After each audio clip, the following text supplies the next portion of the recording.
दोस्तों, अगर यह पूछा जाए कि हिंदी की पहली कहानी कौन सी है तो इसका कोई एक स्पष्ट उत्तर नहीं मिल पाएगा, क्योंकि आज भी विद्वानों में इसको लेकर मतभेद बने हुए हैं।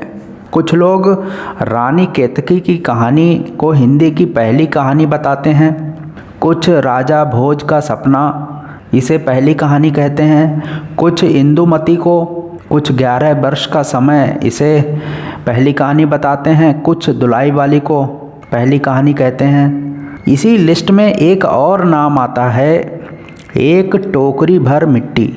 इसके लेखक हैं माधव राव सप्रे। इसे भी पहली कहानी कहा जाता है। आज मैं इसी का वाचन करने जा रहा हूँ। यह कहानी सन 1901 में छत्तीसगढ़ मित्र नामक पत्रिका में प्रकाशित हुई थी। तो आइए सुनते हैं कहानी।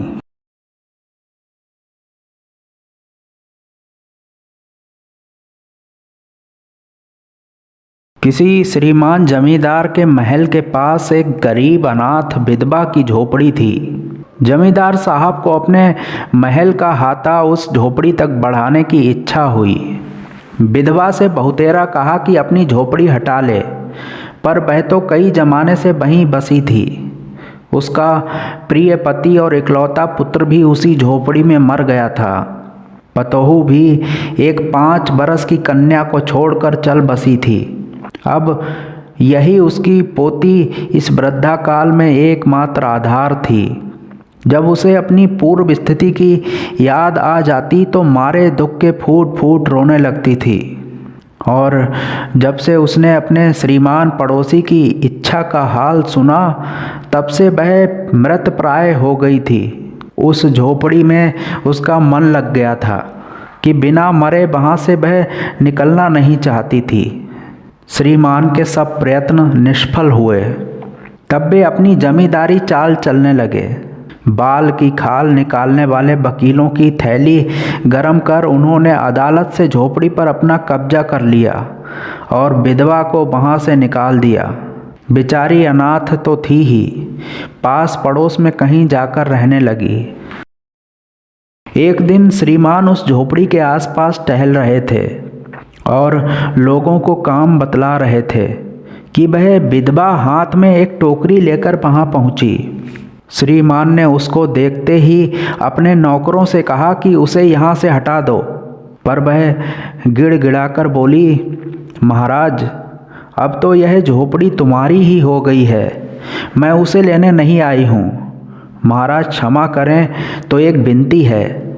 जमींदार साहब के सिर हिलाने पर उसने कहा, जब से यह झोपड़ी छूटी है तब से मेरी पोती ने खाना पीना छोड़ दिया है। मैंने बहुत कुछ समझाया पर वह नहीं मानती। यही कहा करती है कि अपने घर चल, वहीं रोटी खाऊंगी। अब मैंने यह सोचा कि इस झोपड़ी में से एक टोकरी भर मिट्टी लेकर उसी का चूल्हा बनाकर रोटी पकाऊंगी। इससे भरोसा है कि वह रोटी खाने लगेगी। महाराज, कृपा करके आज्ञा दीजिए तो इस टोकरी में मिट्टी ले आऊं। श्रीमान ने आज्ञा दे दी। विधवा झोपड़ी के भीतर गई। वहाँ जाते ही उसे पुरानी बातों का स्मरण हुआ और उसकी आंखों से आंसू की धारा बहने लगी।